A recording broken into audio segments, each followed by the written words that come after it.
Welcome to Stories from the Shadows. I'm Mardell, and here is a story that scared the liver out of me when I was a child. The Monkey's Paw by W. W. Jacobs.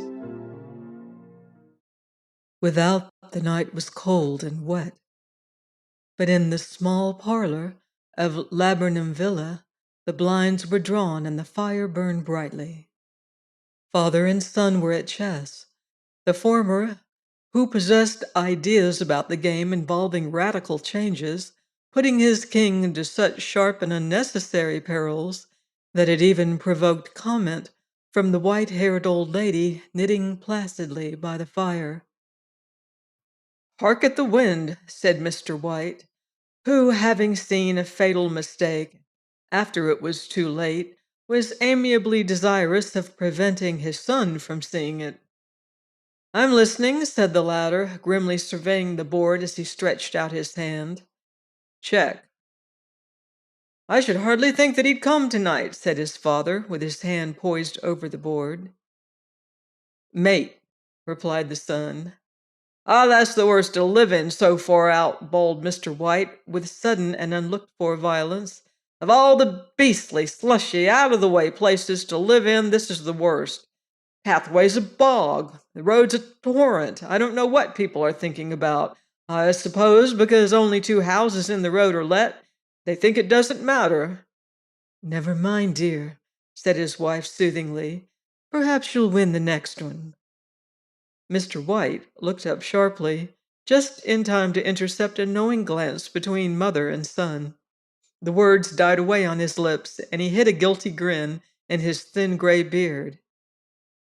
"There he is," said Herbert White as the gate banged to loudly and heavy footsteps came toward the door. The old man rose with hospitable haste and, opening the door, was heard condoling with the new arrival. The new arrival also condoled with himself, so that Mrs. White said, and coughed gently as her husband entered the room, followed by a tall, burly man, beady of eye and rubicund of visage. "Sergeant Major Morris," he said, introducing him. The sergeant major shook hands, and taking the proffered seat by the fire, watched contentedly while his host got out whiskey and tumblers and stood a small copper kettle on the fire. At the third glass, his eyes got brighter, and he began to talk, the little family circle regarding with eager interest this visitor from distant parts, as he squared his broad shoulders in the chair and spoke of wild scenes and doughty deeds, of wars and plagues and strange peoples. "21 years of it," said Mr. White, nodding at his wife and son. "When he went away, he was a slip of a youth in the warehouse. Now look at him." "He don't look to have taken much harm," said Mrs. White politely. "I'd like to go to India myself," said the old man, "just to look around a bit, you know." "Better where you are," said the sergeant major, shaking his head. He put down the empty glass and, sighing softly, shook it again. "I should like to see those old temples and fakirs and jugglers," said the old man. "What was that you started telling me the other day about a monkey's paw or something, Morris?" "Nothing," said the soldier hastily. "Leastways, nothing worth hearing." "Monkey's paw?" said Mrs. White curiously. "Well, it's just a bit of what you might call magic, perhaps," said the sergeant major offhandedly. His 3 listeners leaned forward eagerly. The visitor absent-mindedly put his empty glass to his lips and then set it down again. His host filled it for him. "To look at," said the sergeant major, fumbling in his pocket, "it's just an ordinary little paw dried to a mummy." He took something out of his pocket and proffered it. Mrs. White drew back with a grimace, but her son, taking it, examined it curiously. "And what is there special about it?" inquired Mr. White as he took it from his son, and, having examined it, placed it upon the table.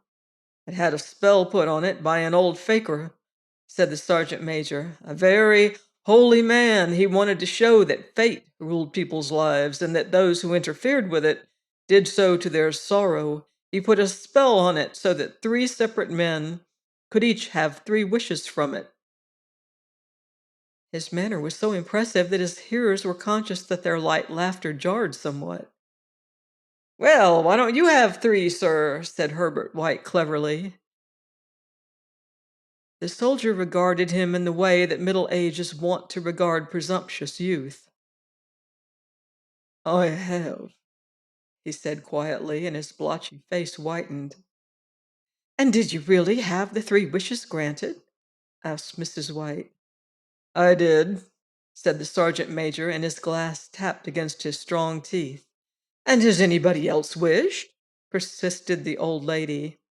"The first man had his three wishes, yes," was the reply. "But I don't know what the first two were, but the third was for death. And that's how I got the paw." His tones were so grave that a hush fell upon the group.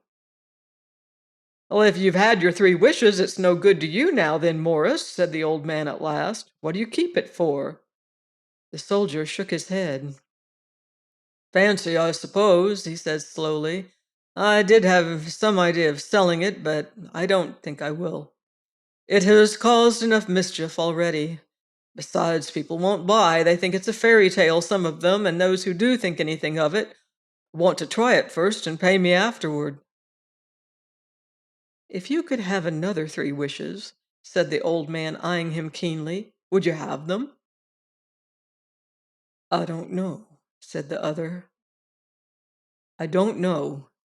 He took the paw and, dangling it between his forefinger and thumb, suddenly threw it upon the fire.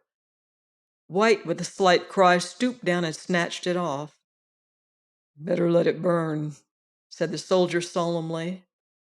"If you don't want it, Morris," said the other, "give it to me." "I won't," said his friend doggedly. "I threw it on the fire. If you keep it, don't blame me for what happens. Pitch it on the fire again like a sensible man." The other shook his head and examined his new possession closely. "How do you do it?" he inquired. "Hold it up in your right hand and wish aloud," said the sergeant major. "But I warn you of the consequences." "Sounds like the Arabian Nights," said Mrs. White as she rose and began to set the supper. "Don't you think you might wish for four pair of hands for me?"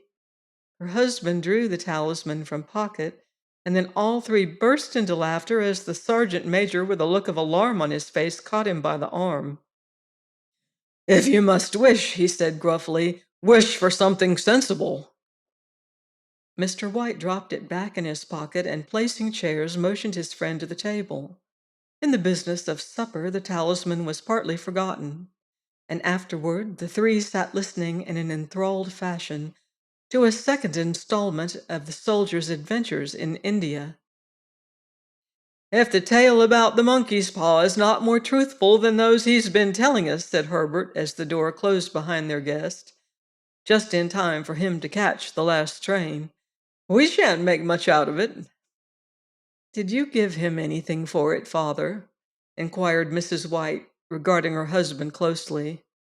"A trifle," said he, coloring slightly. "He didn't want it, but I made him take it, and he pressed me again to throw it away." "Likely," said Herbert with pretended horror.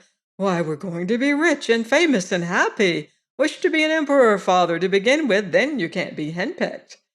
He darted round the table, pursued by the maligned Mrs. White, armed with an antimacassar. Mr. White took the paw from his pocket and eyed it dubiously. "I don't know what to wish for, and that's a fact," he said slowly. "Seems to me I've got all I want." "If you only cleared the house, you'd be quite happy, wouldn't you?" said Herbert with his hand on his shoulder. "Well, wish for £200 then. That'll just do it." His father, smiling shamefacedly at his own credulity, held up the talisman as his son, with a solemn face, somewhat marred by a wink at his mother, sat down at the piano and struck a few impressive chords. "I wish for £200, said the old man distinctly. A fine crash from the piano greeted the words, interrupted by a shuddering cry from the old man. His wife and son ran toward him. It moved! He cried with a glance of disgust at the object as it lay on the floor. As I wished! It twisted in my hand like a snake. Well, I don't see the money, said his son as he picked it up and placed it on the table, and I bet I never shall. It must have been your fancy, father, said his wife, regarding him anxiously. He shook his head. Never mind, though, there's no harm done, but it gave me a shock all the same. They sat down by the fire again, while the two men finished their pipes. Outside, the wind was higher than ever, and the old man started nervously at the sound of a door banging upstairs. A silence, unusual and depressing, settled upon all three, which lasted until the old couple rose to retire for the night.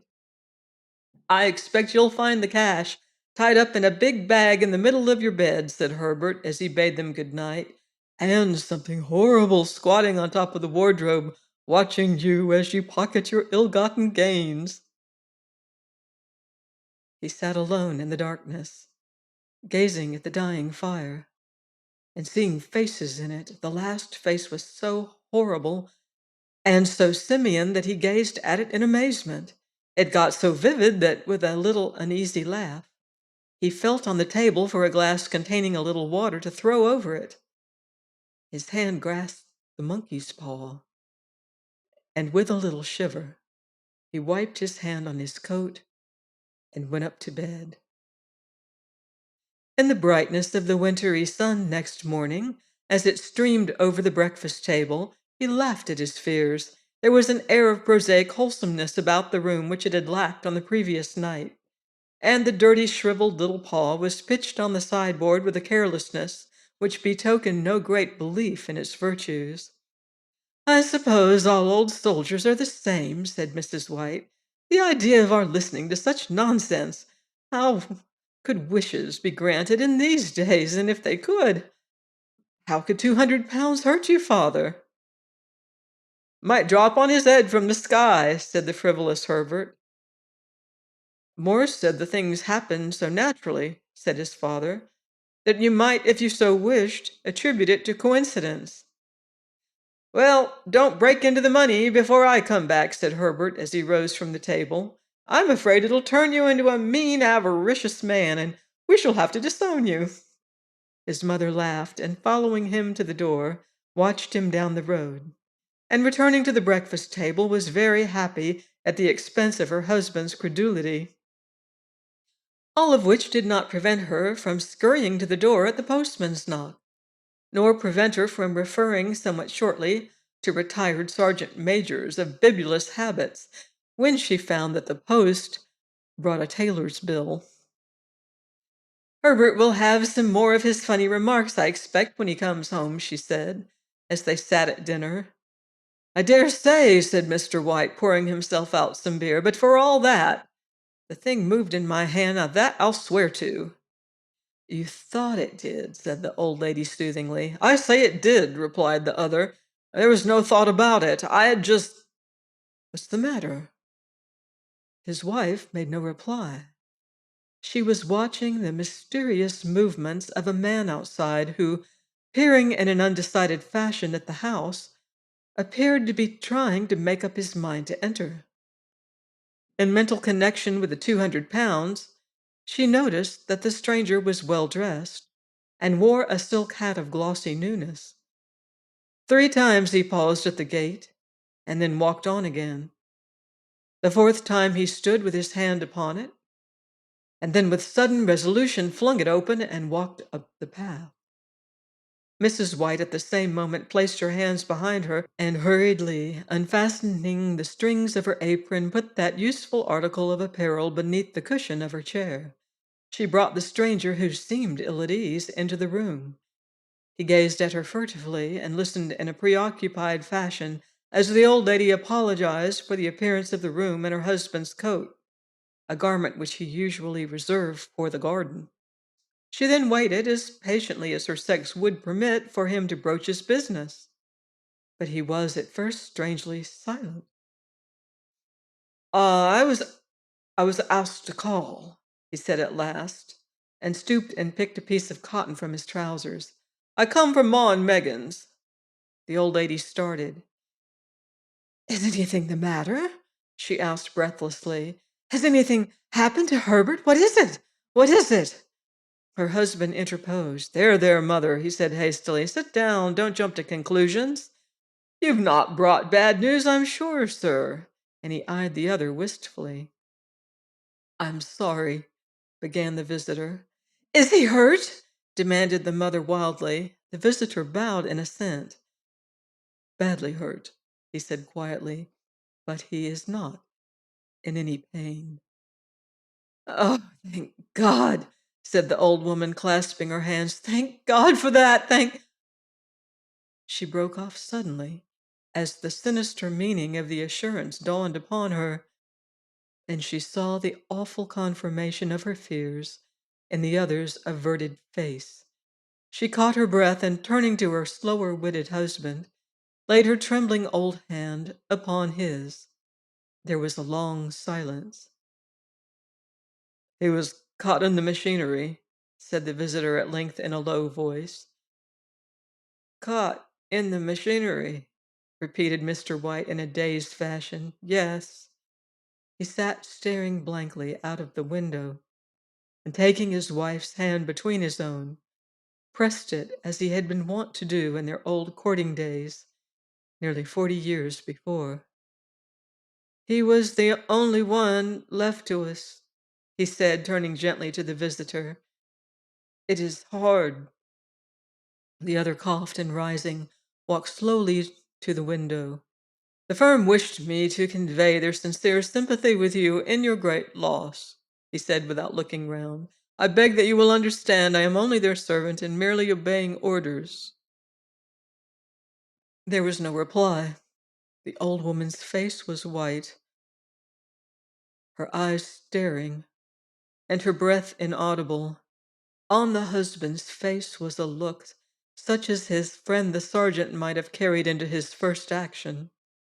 "I was to say that Ma and Meggins disclaim all responsibility," continued the other. "They admit no liability at all, but in consideration of your son's services, they wish to present you with a certain sum in compensation."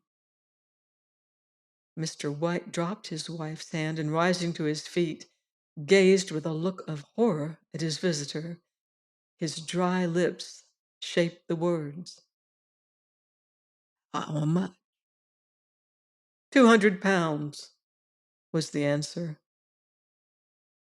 Unconscious of his wife's shriek, the old man smiled faintly, put out his hands like a sightless man, and dropped, a senseless heap, to the floor. In the huge new cemetery, some 2 miles distant, the old people buried their dead and came back to a house steeped in shadow and silence. It was all over so quickly that at first they could hardly realize it, and remained in a state of expectation as though of something else to happen. Something else which was to lighten this load, too heavy for old hearts to bear. But the days passed, and expectation gave place to resignation, the hopeless resignation of the old, sometimes miscalled apathy. Sometimes they hardly exchanged a word, for now they had nothing to talk about, and their days were long to weariness. It was about a week after that, the old man, waking suddenly in the night, stretched out his hand and found himself alone. The room was in darkness, and the sound of subdued weeping came from the window. He raised himself in bed and listened. "Come back," he said tenderly. "You will be cold." "It is colder for my son," said the old woman, and wept afresh. The sound of her sobs died away on his ears. The bed was warm, his eyes heavy with sleep. He dozed fitfully and then slept until a sudden wild cry from his wife awoke him with a start. "The paw!" she cried wildly. "The monkey's paw!" He started up in alarm. Where is it? What's the matter?" She came stumbling across the room toward him, I want it, she said quietly. You've not destroyed it. It's in the parlor on the bracket, he replied, marveling. Why? She cried and laughed together and bending over kissed his cheek. I only just thought of it, she said hysterically. Why didn't I think of it before? Why didn't you think of it? Think of what? He questioned. The other two wishes, she replied rapidly. We've only had one. Was that not enough? He demanded fiercely. No, she cried triumphantly. We'll have one more. Go down and get it quickly and wish our boy alive again. The man sat up in bed and flung the bedclothes from his quaking limbs. Good God, you are mad, he cried aghast. Get it, she panted. Get it quickly and wish. Oh, my boy, my boy. Her husband struck a match and lit the candle. Get back to bed, he said unsteadily. You don't know what you're saying. We had the first wish granted, said the old woman feverishly. Why not the second? A coincidence, stammered the old man. Go and get it and wish, cried his wife, quivering with excitement. The old man turned and regarded her, and his voice shook. He has been dead 10 days, and besides, I would not tell you else, but I could only recognize him by his clothing. If he was too terrible for you to see then, how now? Bring him back, cried the old woman, and dragged him toward the door. Do you think I fear the child I have nursed? He went down in the darkness and felt his way to the parlor and then to the mantelpiece. The talisman was in its place, and a horrible fear that the unspoken wish might bring his mutilated son before him ere he could escape from the room seized upon him, and he caught his breath as he found that he had lost the direction of the door. His brow cold with sweat, he felt his way round the table and groped along the wall until he found himself in the small passage with the unwholesome thing in his hand. Even his wife's face seemed changed as he entered the room. It was white and expectant, and to his fears seemed to have an unnatural look upon it.